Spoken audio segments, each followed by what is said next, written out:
kind of remember to talk to that. We got to talk to that, not to ourselves. Well, the other best part about talking to ourselves is that it's eventually a podcast that's all just based on the audio anyway. Eventually. Which is funny because the audio is the thing that I screw up the most. And I keep saying, oh yeah, I don't want to worry about video. Video's stupid, but like the video is the only saving grace for when you totally mess up. I am Ross. Joining me is Ian Smith of Tapestry Beer Bar, 833 Sackville Drive, and together we're attempting to drink Nova Scotia dry, including a few things from outside of Nova Scotia. One thing. One thing. One thing. And one thing only. The whole point, because you sent me a message last week and you said, the dog is very excited. We're here on location now. We don't go on location all that much anymore because dogs.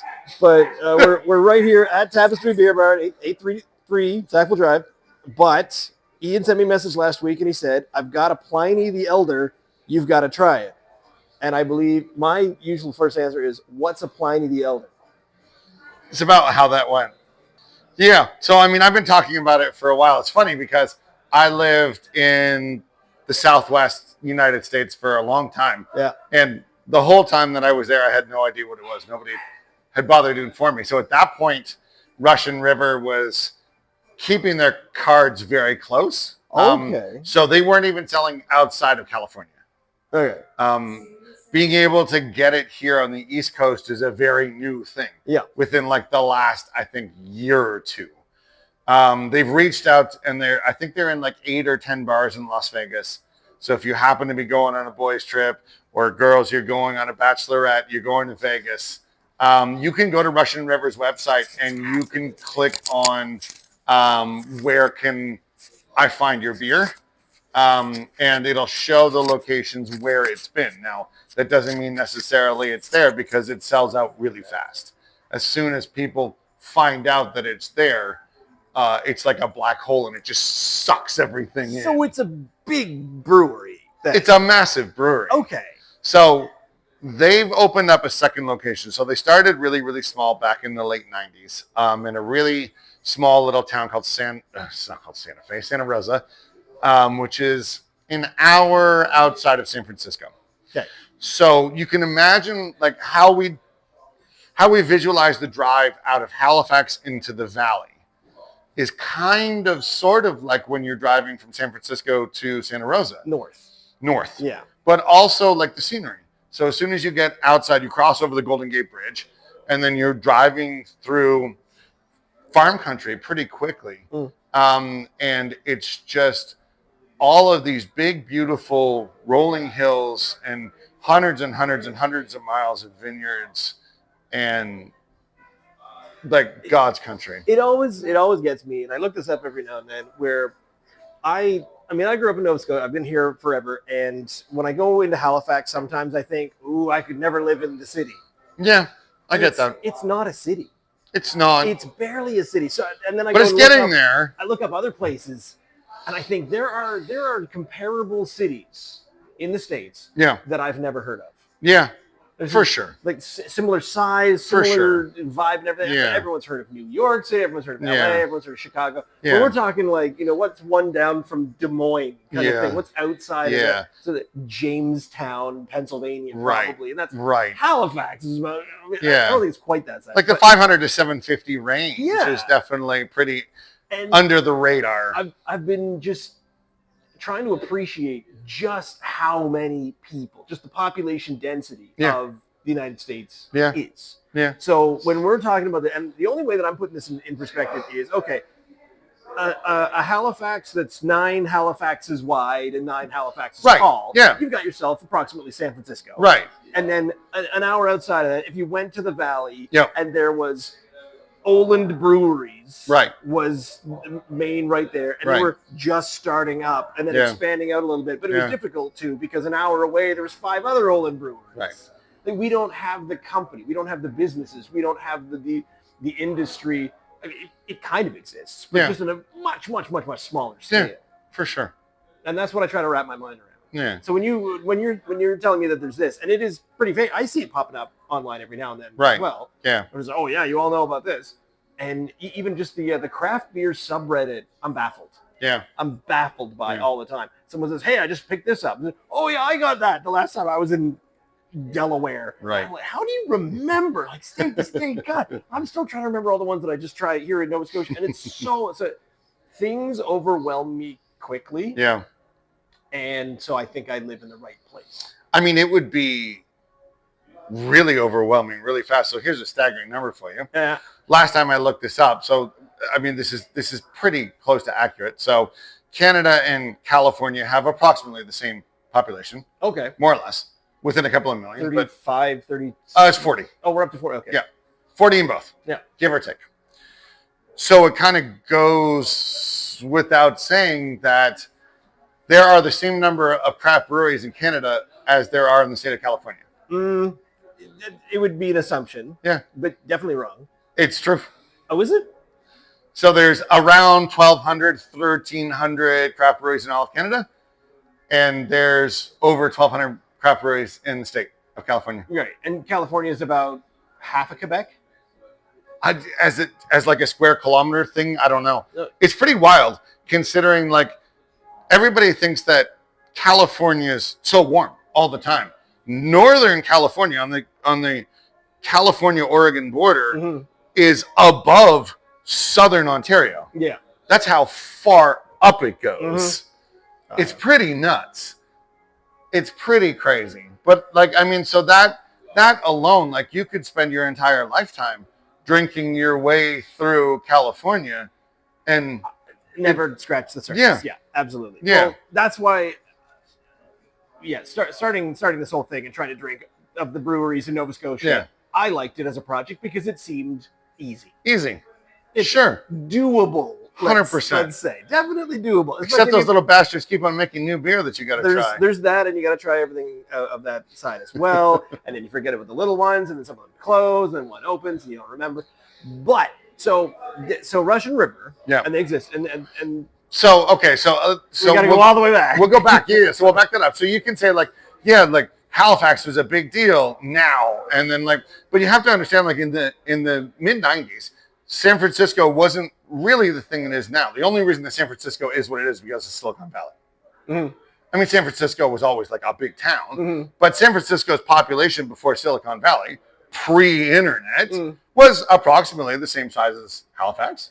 It was around Probably 500,000 people. Increased. Wasn't that gold big, rush. but yeah, like I mean, it's gone up dramatically. So to be an hour outside of little San Francisco in the 90s is equivalent to a little brewery up there because Santa Rosa is not very big, 50,000 people, maybe. It's a pretty small town. But in the middle of all of that was this really cool little brewery that looks, I don't know, it's all like wood paneling and it looks like an old school pub. There's nothing flashy about it at all, but Vinny, who's a master brewer, so him, Ken from Sierra Nevada, and John from The Alchemist, like the three biggest breweries, or certainly the three most famous breweries in America, they all cut their teeth together in California. They all were together approximately around the same time, becoming master brewers in California together. Okay. Ken and Vinny know each other really well because it's the Sierra Nevada mountain range that separates them, and that's it. Like, Russian River's on this side of the mountains, Sierra Nevada's on that side of the mountains. That's handy. And, like, Sierra Nevada, the difference is that you can get Sierra Nevada Pale Ale in every grocery store, in every CVS, in every bar, in every restaurant in all of America, from Seattle to Florida, from California to Maine, and everything in between. You might as well just X the entire country out. You can get it. Was it's the famous stuff, but that's still considered, would you say, craft beer? 100%. It's still owned by Ken. So to me, that's craft beer. Sam Adams is craft beer. It's the third largest independent in the world behind Heineken and Sapporo because it's still owned by Jim Koch. So is it ownership that makes it, or is it amount To me, that you're making? To me, it is. Because like Michelob, Busch, you know, those are kind of corporations. They are. Own it as opposed to Bev owns it. Yeah. Okay. And it's not that they make. Well, they probably make lots more, like Yeah. a percentage more, Yeah. 50% or 100% more than, Yeah. than the largest craft brewery. Yeah, 100% they do. I- Yeah, so when you get owned by a major conglomerate, when you get swallowed up by a conglomerate, I feel like that's when you've got to change the narrative. When you're still owned by one person, or no, I wouldn't even say publicly traded. Like none of these companies are publicly traded. They're all owned by one person. Yeah. Jim Gennard owns Oakley, used to until they sold it. But like to me, that's a mom and pop grassroots sort of company. And a lot of those companies came from California, and they've done extremely well because of the population base and because it's the fourth largest GDP in the entire whole wide world. The state of California. I learned that. Yeah. When did I learn that? It's nuts. It's crazy. But like, yeah, so to me, even Sierra Nevada, despite its enormous growth and its widely accessibility, is still craft beer to me. It certainly tastes like craft beer. If you have a Sierra Nevada, you're like, oh, wow. This line in the sand. It's different. Yeah. It's just different. Like, you're never going to have anything that tastes like Sierra Nevada. So is Pliny the Elder, would you say that was Russian River's flagship? That was like their most famous? Oh, 100%. Yeah. Okay. So one of their biggest claims to fame is Blind Pig. Blind Pig was the original double IPA in America. So it's the reason why we love all these big, beautiful double IPAs that we have here in Nova Scotia. But Pliny is kind of like the one that put Russian River on the map and allowed them to grow very slowly. I mean, they stuck to that one brewery, and I don't know the size of it, but they stuck to that one brewery for quite a while. They didn't open up the second one in, I can't think of where it is. They didn't open up the second one until probably like 10 or 15 years later. Yeah, but that's a masterpiece. Like, I've never seen a brewery like that before. So are we having that first, or is that after? We're going to do flights first. Okay, flights first. We're going to do flights first. We're going to talk about what we have here at Tapestry Beer Bar, because this is a shameless plug. I hope that's... So still seems fine. this is summer at Tapestry Beer Bar. Today. It definitely became summer today. Nice. I mean, I started summer a couple of weeks ago. We tried. and then it froze over a few times. There's a few places that have had their patios open. So, strawberry herb beer from Smokehouse. Strawberry wheat beer? Strawberry herb beer, yeah. It's a Pilsner. The herb beer. The herb beer. I think I had... So... Was it a raspberry one I had? No, something else. No, I have not had this. So this one's really neat. So this is by far and away the number one greatest selling beer in Tapestry Beer Bar history. Really? Primarily because just about everybody who makes a fruit beer uses extracts of purees. This uses hundreds of pounds of fresh valley strawberries. Yeah, that so it doesn't have that artificial kind of sweetness to it. If you told me this was a cider, I'd say yeah. It tastes, it plays like a cider. It's got that fresh, very bright, very sparkly kind of feeling to it. The mouth feel is the flavor grips you, but it's still a very light body to it. I like that. It's really refreshing. That is very refreshing. Very good. Summer in a glass. My wife would like that, so we need to drive down to Berwick and buy some. Assume they got me cans. Yeah.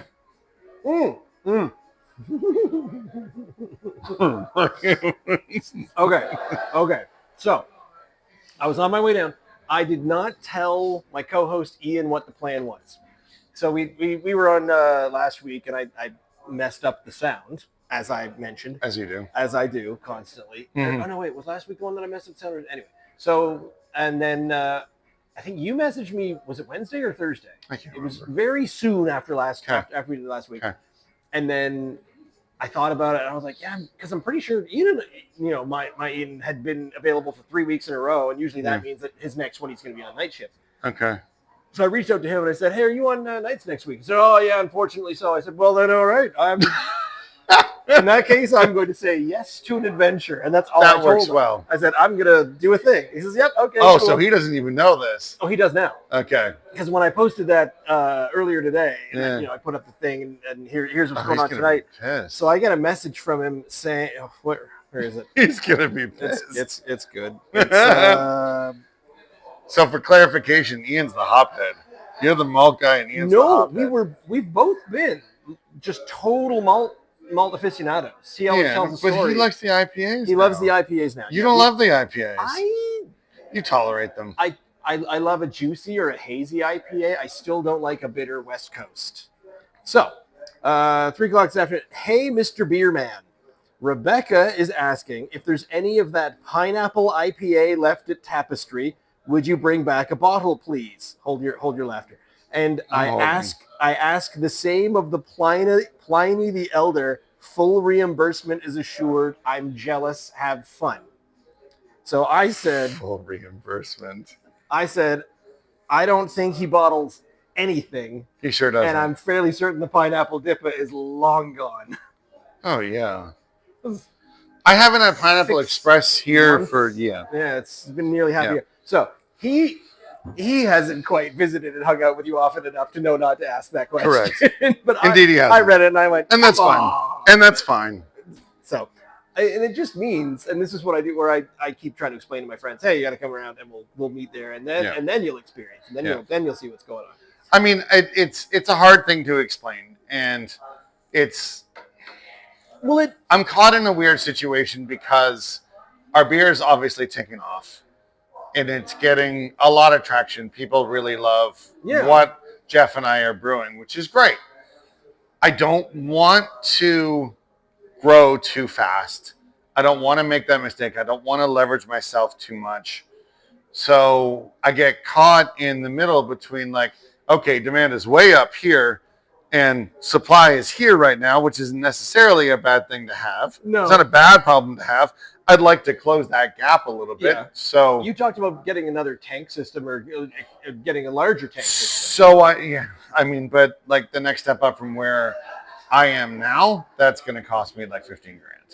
Okay. I don't just have that sitting around. I don't think anyone does. I hope no one does. Yeah, I'm sure there's plenty of people that do.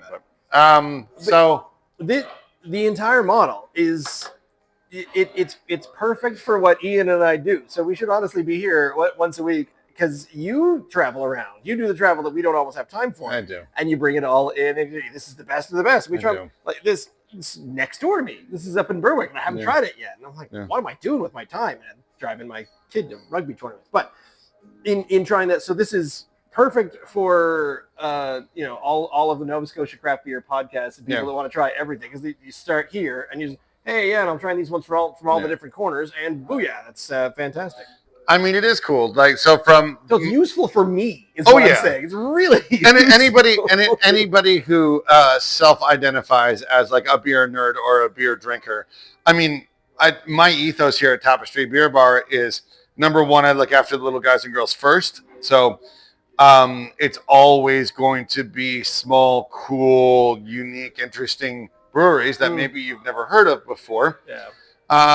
Because I'm an entrepreneur at heart, and not to say that the big ones aren't entrepreneurs, but have you ever put Propeller Galaxy on tap? Never. Okay. That answers that because that's the one that's everywhere. And so is Dirty Blondes. Yeah, that's true. And I've never put that one on either. And they're both all right. They're both all right? They're both fine. There's nothing wrong with either of them. And what I like about it is if I'm in the middle of absolute nowhere, and you're just in some diner thing, and you look and you see a couple cans of Dirty Blonde are in the fridge. Sure. And I think, yes, give me that. Pass your hand over the Olins and the Schooner and the whatever else you call beer. We've changed topic a number of times. Mango Passion Fruit Berliner Weiss. Berliner Weiss. From Tanner & Co. Oh, okay. Berliner Weiss is an old school sour. Yeah. Somebody doesn't like sours. I don't. Oh man, my wife. See, she for the summer series. I need to send her. She's the summer beer one. She loves all these. Now mango has a flavor. Yep. I've been told numerous times that when something is a passion fruit flavor, Yep. there is no flavor. Like you could eat. I disagree. You could eat an entire passion fruit. I And disagree. get nothing from it. Eh.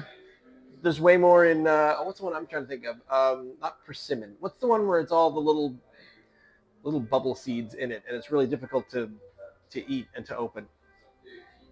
I don't know. I will think of Doesn't this another matter. time. Star anise. Star anise has got a lot of flavor, so it's not that. It's drinkable, and I mean, I love all of Danny Tanner's stuff.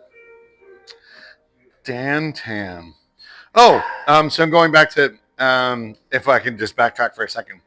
The supply and demand thing. Oh yeah. That's right. So the last 2 months have been crazy because initially all the beer that I was brewing in February was going towards I'm going to release a beer once a week in March. Right, because crap beer month. I remember you telling me that. So I wanted to do it. It was going to be great.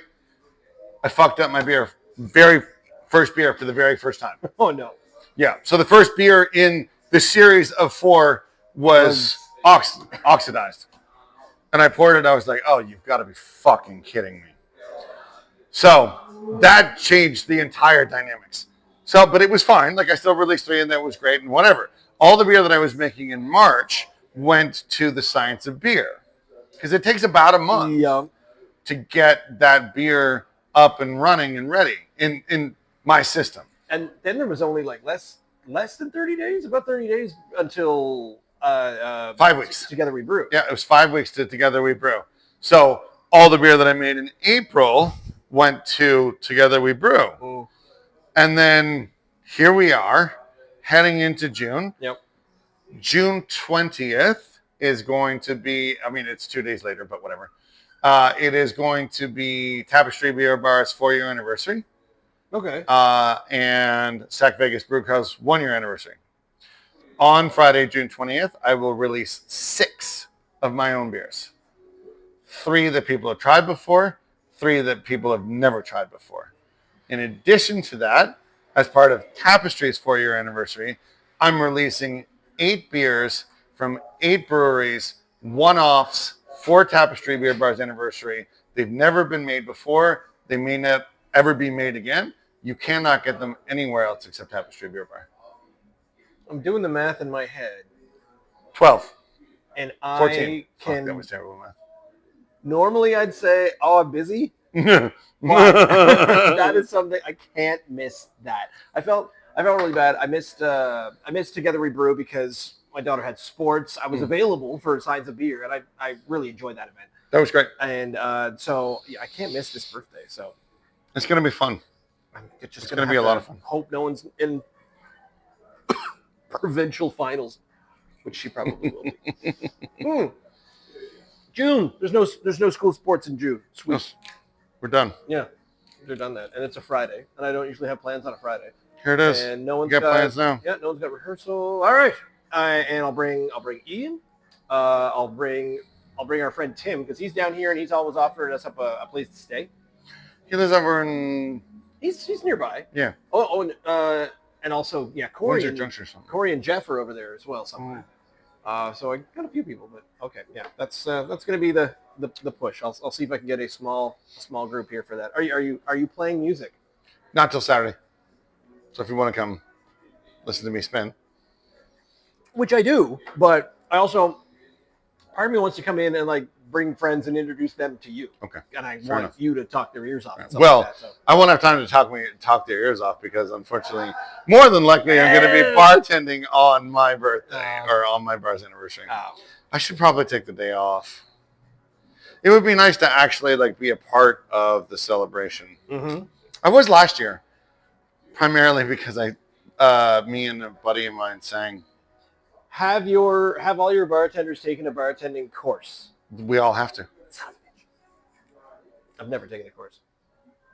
Oh, sorry. Okay, so there's 2 different things. So the NSLC and Alcohol and Gaming require a serve right certification, which is just like responsible bartending. None of my bartenders are professionally trained. No. My beer slingers are not professionally trained. But they've got the NSLC. They have the certification. certification. Okay. Correct. Is that possible to acquire? Absolutely. If you want to mingle, I will offer to come in and bartend for you.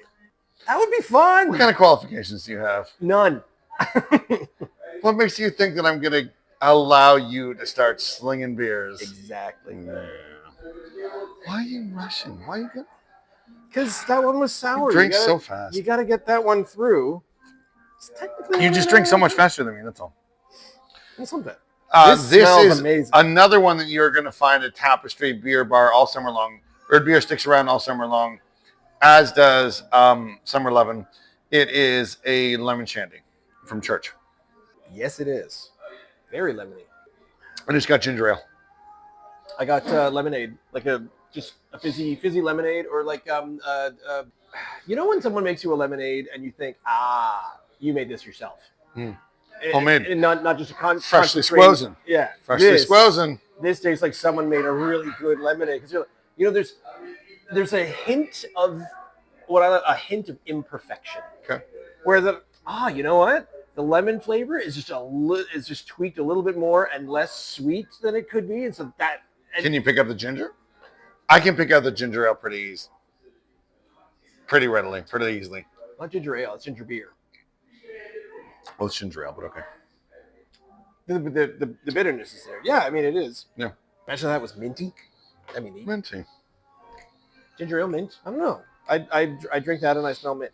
Cool. But I cook in a really weird way, where I just kind of add stuff that I feel like I want to taste / smell. I mean, it's been sitting in a hot bar for 30 minutes. Just making sure it's cold. You'd hate the temperature that I like drinking beer. Some stuff, you need it to not be free ice cold, because otherwise the flavor's not there. I disagree. I keep my bar at 3.5 degrees. Pomegranate. My wife is right. There it is. Pomegranate is the one. Oh, did she message you? Yeah. No, it's there in the chat, but it's the one that's really difficult to open as well. Tiny seeds where you have to take the skin is like in between everything, and then there's individual little beads, and you get those in each one of those. So you can't actually eat it like a fruit because it just spits seeds forever. Yeah. That was the name of it. There it is. That's got a strong flavor. Cool. But passion fruit, no, I've never been able to describe what passion fruit tastes like, because it's usually passion fruit and something else. Passion fruit blueberry tastes like blueberry. Passion fruit mango flavored. It's a sidecar flavor. Yeah, I guess. Vitamin Water back in the day made a passion fruit, and I think it was a passion fruit SIE, is what it was.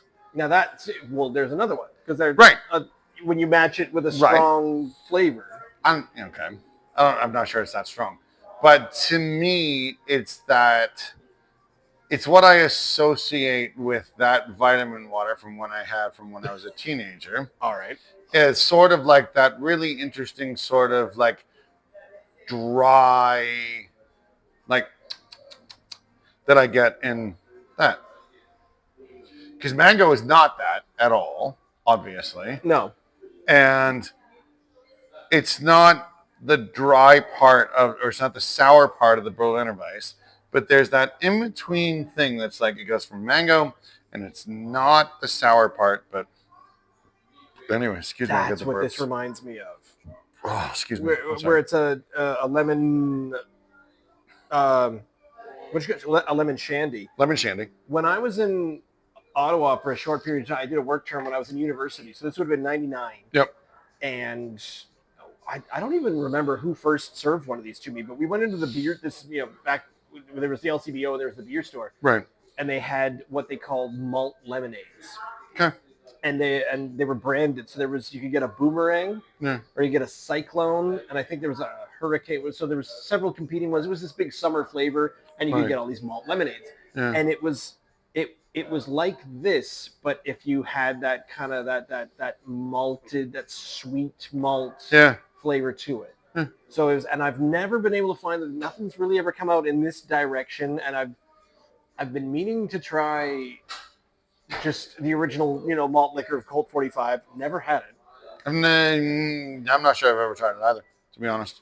but it's just got this reputation about it, and it's Of course. so these weird famous things. But these malt lemonades never came here because just as I got back, and I was trying to say, hey, we got to try these, we got to find these, they got to be somewhere. Mike's Hard Lemonade came Right. out, and all the Mike stuff, and all of a sudden it was all juice and citrus and all that kind of thing. So beer kind of took a bit of a pause. Mike's was pretty much the first thing I tried. I didn't even drink till I was 19. I never even was 21. I didn't even touch booze till I was 19.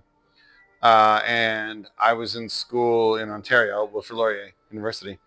And the boys took me out, and like I did shots and whatever, and that wasn't really my thing. But I remember going.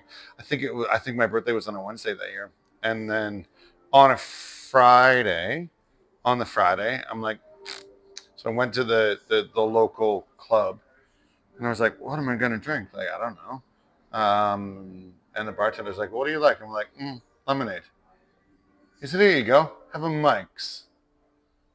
So I tried Mike's, and I was like, it can taste good. it's pretty good. Now, if you drink 8 Mike's, your teeth hurt. And everything. I call that my lemonade hangover.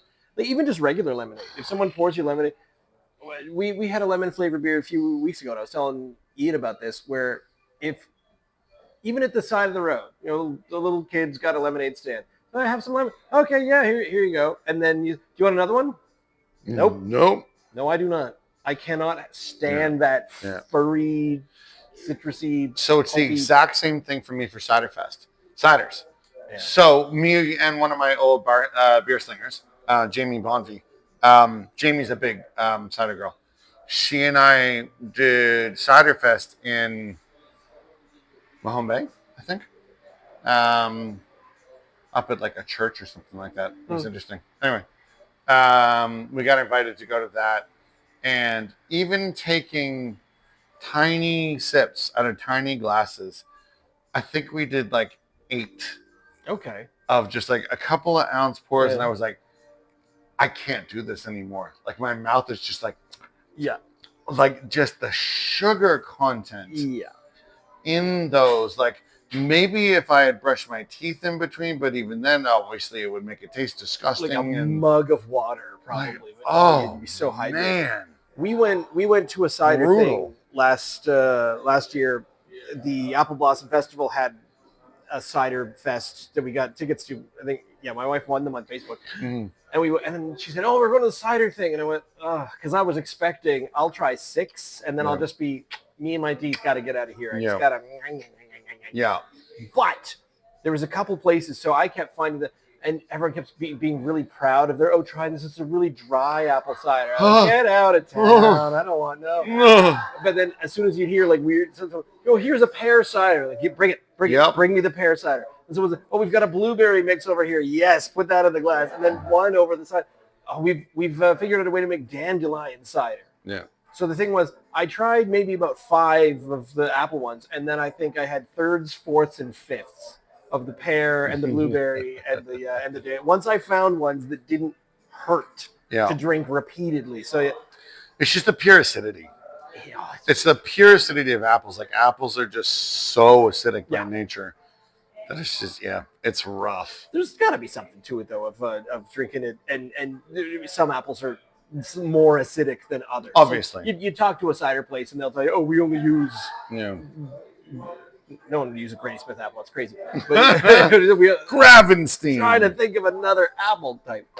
There we go. I got to catch up. That was very good. It's very good. I feel like I've still got a shandy from some summer pack that we had. I think it was a propeller shandy or a lime shandy or something. Which again, I'm usually kind of avoiding. So what's number 4 in the summer series? This looks again like cider. That's just look how that is so clear, it's bubbly. So it is a dry kettle sour from North Brewing Company. It is 3.8%.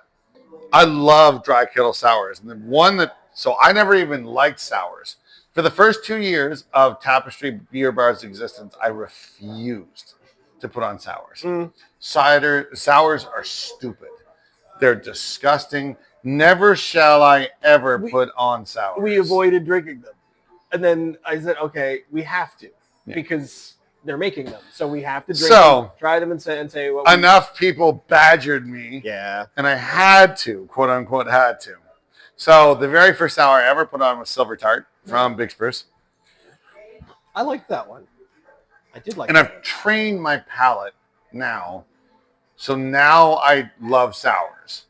A kettle sour was the very first, or sorry, the very last type of beer, the very last sour that I hadn't tried, that I didn't like, that was just too far away, because like sours, generally speaking, have some sort of flavor to them. Dry kettle sours do not. There's They not are much. straight sour for the sake of being sour. Yep. And South Shore from Lone Oak is the one that turned me on the most. Okay. It's what got me onto a dry kettle sour, because if you drink that sumbitch, because it's 5%, 5.5%, something like that. So you can imagine that, but more alcoholic, which makes that face times 2. Like it is just, it is so dry and so sour, but it's so good. My wife's introduction, and I'm not sure if it was my fault, if we were just trying lots of different things, but I think a friend of hers said, you got to try this. And she still stands by the Two Crows Jamboree is her favorite. I mean, there's like 6 or 7 different iterations at this point, but yeah. I mean, jamborees are... Which one it specifically was? It was like strawberry and guava? Strawberry guava. I think so. You got it. The one that turned my head. The dogs are still there. Big, was it Breton or Big? No, Breton's Let's Jam. Let's Jam. But they change every, like they had a lemon one year and a strawberry one. I think so. It was a blueberry. It was a blueberry passion fruit. That's where that one comes from. But it was like a blueberry, and I think it was a blueberry passion fruit, and it was amazing. Yeah. It was not a dry sour. Not at all. None of this action going on. Not at all. But this is why I usually prefer red wines to white wines. It doesn't do the dry. There's not a search for, as soon as someone says, "Oh, I really like dry," or "I really like white wines," and you think to yourself, "Why?" They think, "Oh, I really like dry white wines." That's why. If you like dry things, then you're gonna maneuver towards white wines. Yeah. Whereas I like a flavor that absolutely just not, you take a drink and then you have to sit down. It's that full. There's so much going on. And usually that's the red wine over here that's actually actively growing hair through the glass. That one. Try that one. Okay, I definitely have some of that. So it's funny you say that, because I wasn't a wine drinker until I met my wife back in 2008. Winter 2008, she turned me on to Nova 7 for the very first time, and that was my introduction to wine. And I only drank sweet wine for the longest time, but as my palate's evolved, and funny enough, as I've started to like sours, drier things, I now like, but I still like sweet wine, don't get me wrong, but like I prefer like a really dry oaked Chardonnay. Okay. For an example. Yeah. I like really, really dry whites now. And now I'm starting to make my way through the reds. And like I really appreciate them. I don't have the palate for them like I do for whites. Primarily because Nova Scotia is so famous for whites, so I really love white wine, and I've like really got into it. Which is funny because we don't have the climate for white grapes, and so we should really be absolutely destroying the red sector, but whatever. But I'm starting to get more into reds. I have no idea what I'm doing, but it's fun for me to go somewhere. I'm a big meat eater. I love steak. So if I'm going to go out, I'm going to order a steak. It's going to be a red wine. It's going to go along with it. I'll just pick that one. Yeah. I don't care. I know Chile. Chile makes great Malbecs. I really like Chilean Malbecs. I think they're really good. South Africa makes some really good stuff. Obviously, California obviously makes some pretty fantastic stuff. Their cabs are pretty famous. So, yeah. But I'll blindly just take something and be like, wow, I really like that. Do you make a note of what you've had? I don't what you at all. That was the other thing that led to me trying to record this Yeah. and do this on the regular because I kept forgetting what I'd tried before. I'm going to go off camera for a second. Yeah, well, I'm going to get this out of the way. Your mic's still hot, so. I'm going to get these out of the way. All right. All right. That's fine. We got to clean our palate up and chew a couple That's more a of lot. these. Whew. Couple more of these. Very sad. No, we're good. Thanks, man. Appreciate you. Dave, our superstar for tonight. Mm-hmm. He's one of my new employees. Firefighter by day, beer slinger by night. Oh, Yep. I'm so excited for you to get into this. so this is a strong IPA, 8%. not a double IPA, just a strong IPA. Mm-hmm. Okay. And this made them famous. Real famous. So this is what put them on the map to the point now where they opened up a second brewery. They are able to produce enough, so now they're distributed in, I think, 6 or 8 states across the United States, which is still not very much, funny enough, but they do supply California, which is Now, is it a spread from California, or is it a very surgical hit of we supply California, Florida, New York, Illinois? Not at all. I'm totally off. But Washington? So it is California, Oregon, Washington. Okay, so straight. Colorado. All right. Pennsylvania. And Maine. And Nevada. Interesting choices. Yeah. But okay. So Colorado is one of the beer meccas in America. Nevada is one of the, Las Vegas is certainly going to make a shit ton of money for you. So that makes sense. Big market of drinkers. Big market. Pennsylvania, I have no idea. I have no idea why, other than it's like on the doorstep of New York, and New Yorkers can get there pretty easily. So trying to get there without having to pay to sell there. And also like, we're just going to Jersey going to New York, going anywhere near New York City, like it would disappear so fast.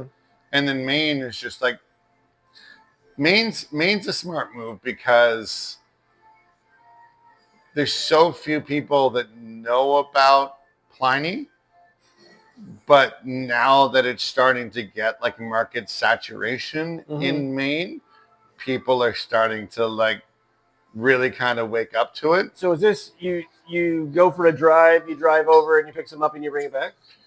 Never. No, you can't do that. Technically, you have to spend 24 hours before. So, generally speaking, I get my Pliny from California and Nevada when I go away. Okay. This came from Maine because a friend of mine went down to New Hampshire and picked up a case of Pliny along the way in a liquor establishment. There's a liquor store that I'm not going to tell you where it is.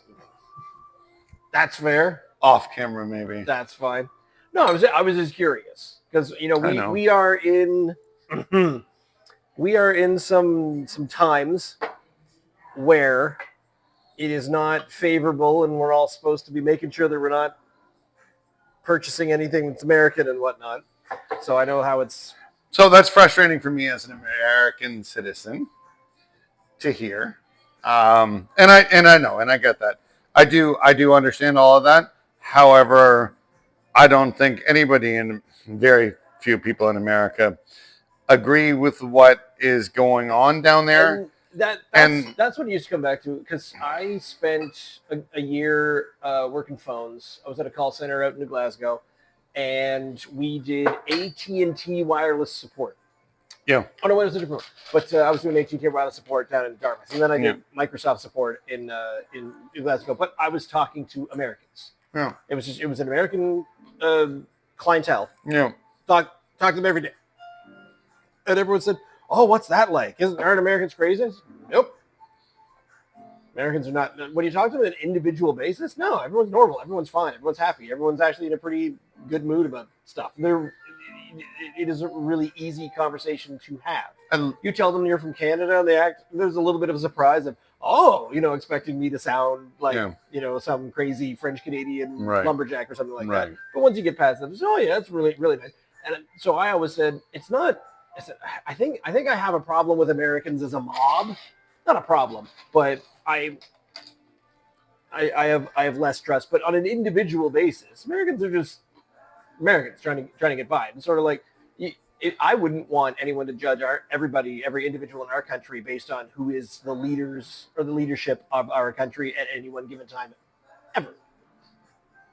Across the board, I wouldn't want anyone to be the UN and see Chrétien, Paul Martin, Stephen Harper, Trudeau up there, any of them, and saying, "I bet everyone's just like that." Well, no, no, no, no, no, no, no, no, no, no, no. This is just someone that we put there for right now. Calm down. We're actually, Yeah. and so I realized that I had to do that same thing, where you can't judge a country by its leaders. You can't say everyone's like that. No Americans are just trying to get by, and Yeah. they got caught in the crossfire, and yes, enough people voted for President Trump to put him in the position that he's in. I guarantee you that 75% of those people that voted for him, that put him into that position, are probably getting a little bit of a little bit of the second thought. what the actual fuck Yeah. is going on here. 150% tariff on Chinese products that's now come down to like, I think 85%, something like that. I haven't checked the news in 45 minutes, yeah, so I don't know right? what's going on. I mean, it's just like, but on the ground, you go to America, you go to Maine, you go to Boston, you go to New Hampshire. It's business as usual. Mhm. I mean, that's kind of what I love about the United States more so than here is like somebody told me this not so long ago. They snowbirded in Florida, and I'm like, how was that? And they said, honestly, the only people that were talking about politics was Canadians. Mhm. Americans do a really good job of staying in their lane. Nobody really gives a fuck about what you do, what you believe in. Obviously, there's those outliers that the media sensationalizes. Yeah, there's the Westboro But there's Baptist Church with their signs on the corner. 400 million Americans, and 399 million of them. They just got their head, and they're what? Whatever. They're just doing their hammering thing. something over here. They're just hanging out and trying to make money and trying to live their best lives, and nobody really cares. Nobody really talks about all that much, and it's nice. It's really refreshing to just be able to go to a place where you're a nobody. You're an unfamiliar. You don't have to wear and you walk into a bar, and nobody's gonna start like talking about the news, talking about what's going on. Whereas if you walk into a bar and you're wearing the wrong team hat, then we have a problem. but it's not even that. It's not always a problem. I mean, you with the really wrong hat, you'll get beat up in Canada For sure. But usually it's just kind of a, well, look at here. We got one of these. We got a Florida. We got a Panthers fan over here. Like, rah, rah, rah, and then everyone's got to talk about it. Usually you end up all as friends. Of course. But it's just that kind of intrusion, that initial intrusion. Look at the color. Okay. That is very golden.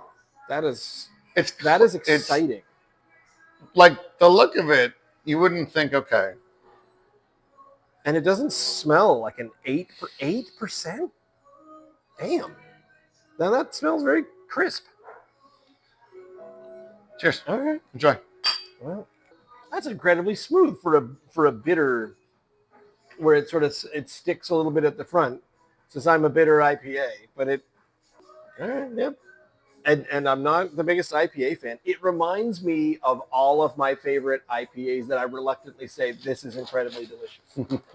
And I think the two that I've favored over all the years. Sure. Sober Island's Wavebreaker. Yeah. And Backstage Brewing. Some photograph for. I believe it was just called IPA when I got it. I got it in a bottle like years ago. Excuse me. It might not have had a name at the time. They were so kind of new. But this same kind of, I am definitely drinking an IPA, but this is the easiest, smoothest, velvetiest IPA I've ever had, or I've been able to pour down there. So what's so neat about this beer is you can pick out every single characteristic that's in it. It is ridiculously piney. And It is yet, really bitter and dry. yeah, It's really hoppy. It's even really fruity. It's all of those things in abundance, mm-hmm. but yet nothing overpowers anything. Incredibly well balanced. It's like a really, really fine wine. Wine has to be incredibly well balanced. You can't have one thing more so than the other. A really fine wine is just incredibly well balanced. And that's exactly what this is. Like, if you say, okay, I'm going to take a drink and you know what? I'm going to look for the pininess of it. Like everything you said, I could and like cycle through, even just in the mouth. I can taste the pine needles and like the sap because it's got like that sweet, dry, sappy sort of pininess to it. But then I get like mango and papaya and like so much fruit. Yep. But then it completely dries out.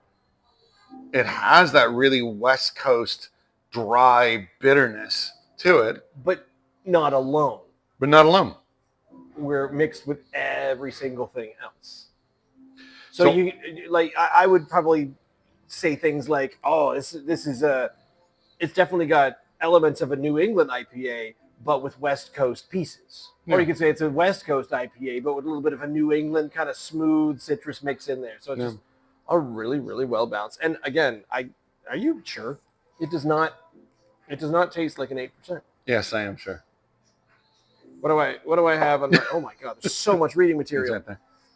Pliny the Elder was a Roman naturalist, scholar, historian, and author. I learned that when I was trying to... I bet you did. I think I was trying to look up pictures of the bottle because I was trying to download it. And all of a sudden there was all this very ancient pictures. And I went, what am I getting into? He was around.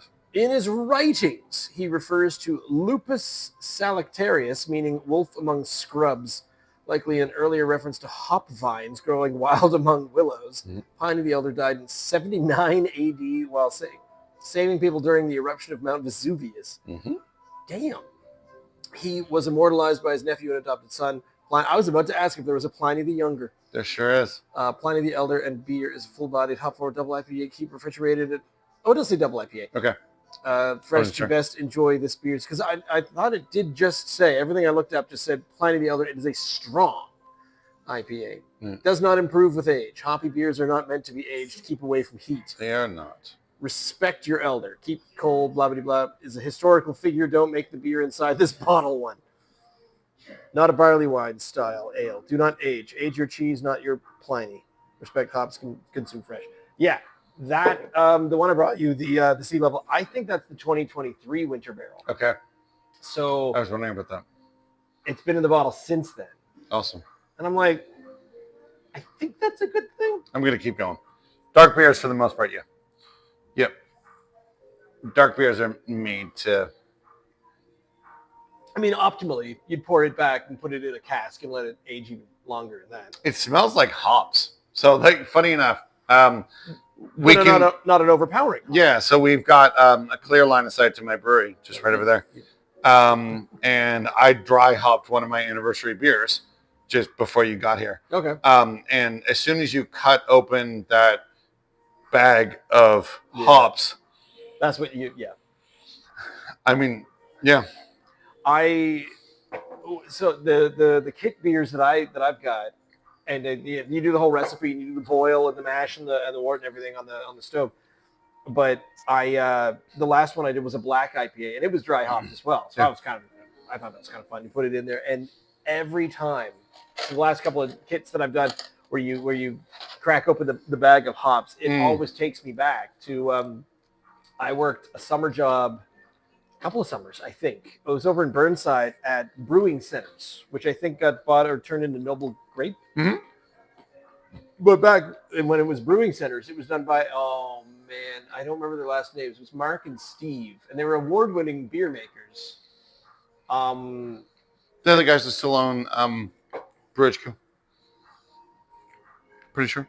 I haven't. Yeah. It's been a while. Yeah. But the store was like kit stuff, buy a carboy, buy a hydrometer, this and that. And then the back wall, it was just ice cream tubs full of grain. Yeah. And they would get new grains in and they'd Right. fill them up. Oh, yeah, you got to try this grain. And really nerdy brewmakers would come in and say, oh, yeah. And they'd smell the grain and say, oh, I can't wait to make a whatever out of this one. And I'm watching them going, these guys are absolutely crazy. How do you kind of tell what everything smells like? One of my jobs was I would take the bulk hops and I would put them in individual bags or individual containers. That's one of my summer job things. So all the smells of like grain or That's fresh awesome. hops always takes me back to just sitting on that carpeted floor putting things in plastic containers. I love It was fun. It was pretty cool. I didn't learn nearly enough that I should have. Given the opportunity, I definitely should have learned far, far more. Chose not to on purpose. So was this was your one, or hopefully he gave you a few bottles out of the case.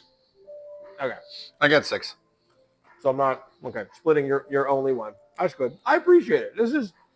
It is really good.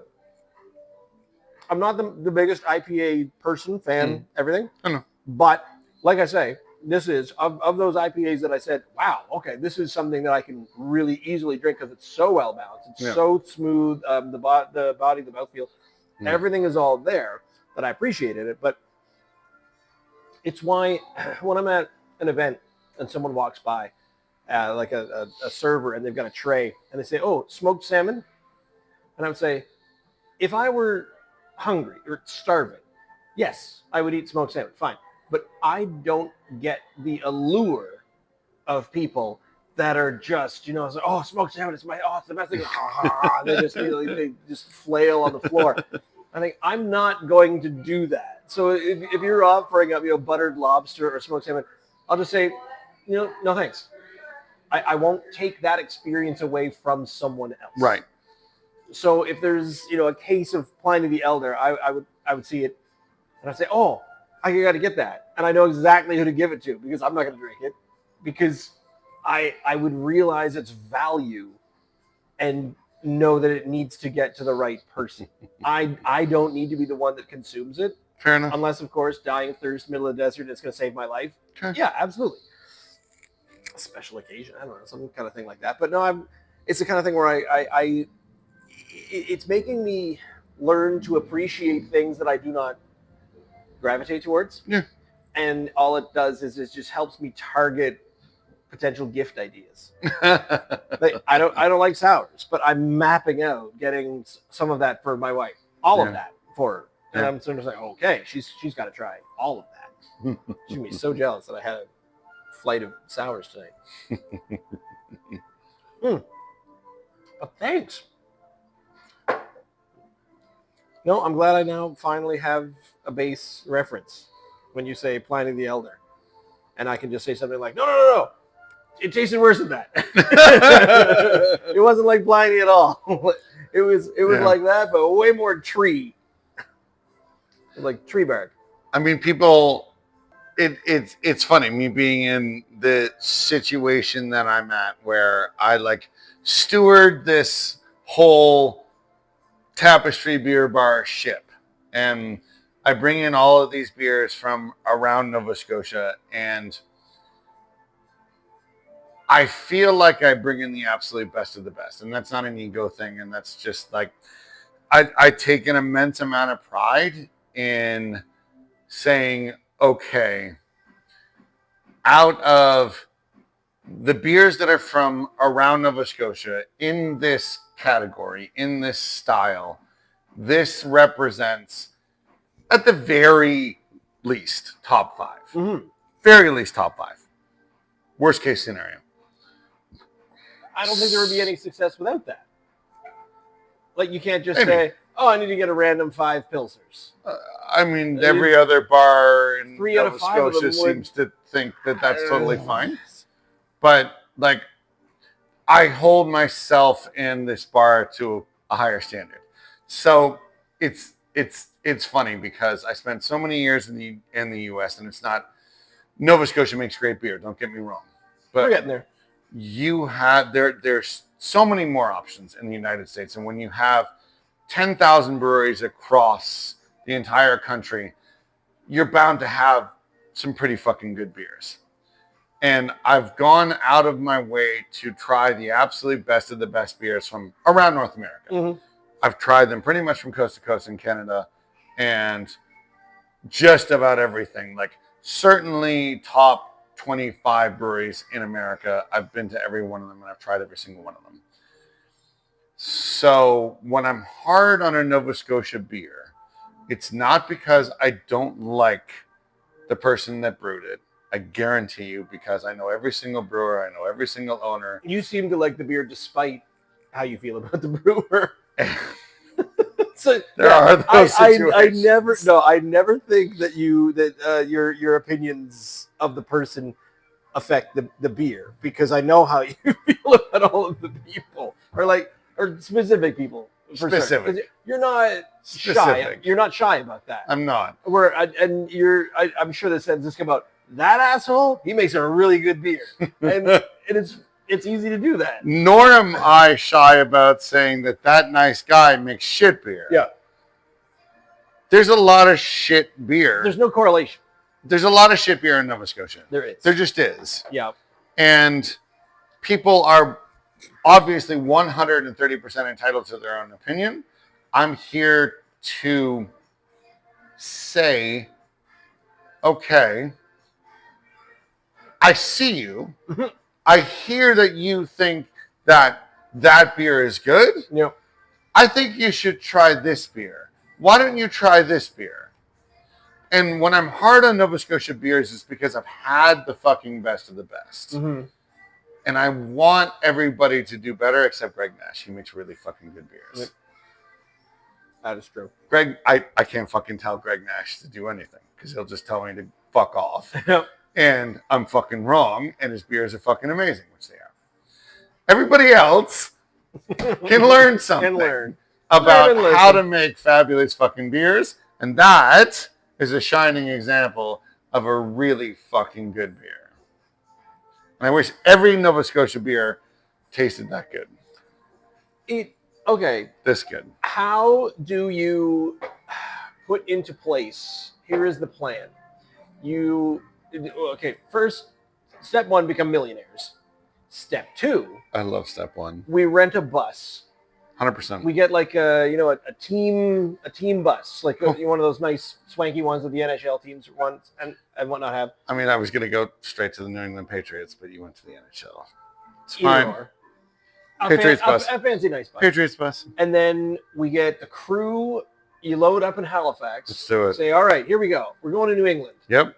And then we're going to go, through Colorado, head down to California, and then head back up the East Coast. Oh, wow. It's going to be a long trip. But we're taking a representative of as many Nova Scotia craft breweries as we can. Okay. Stopping off and saying, here's the good stuff. Here's the good stuff. Here's the best of the best of this area. And just work your way around in a couple of ways. Maybe, I don't know, what's that, like a week, 2 week and a half?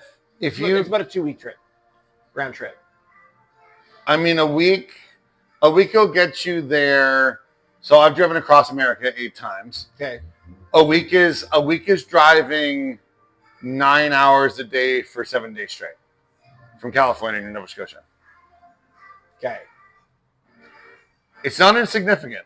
No. It's 5,000 miles. It's not enjoyable either. It's not enjoyable.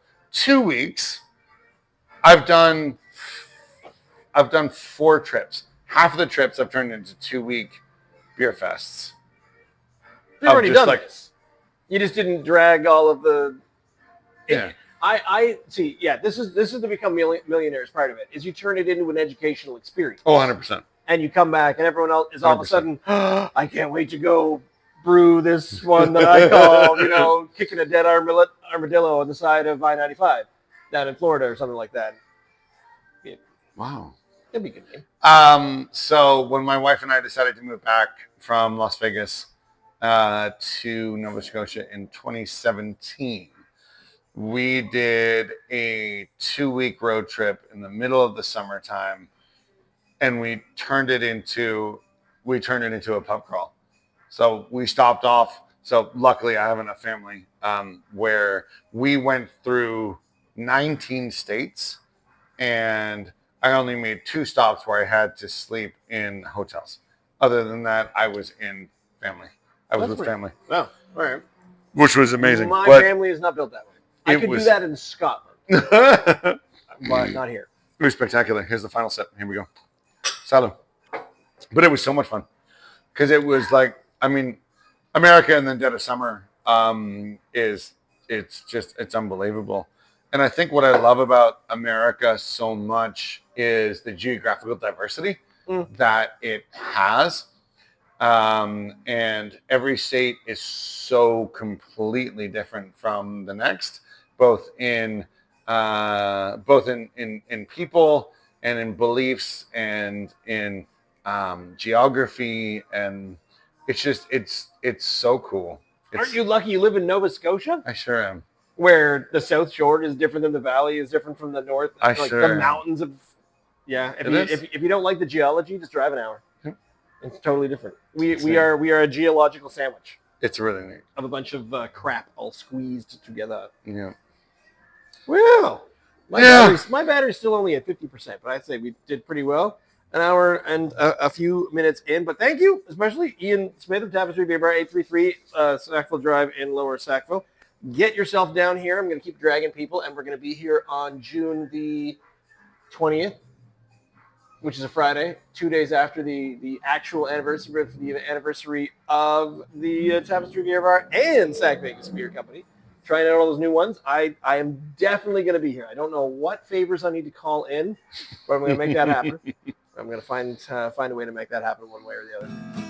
But thanks for the invite. Thanks for the Pliny the Elder. Thanks for having me.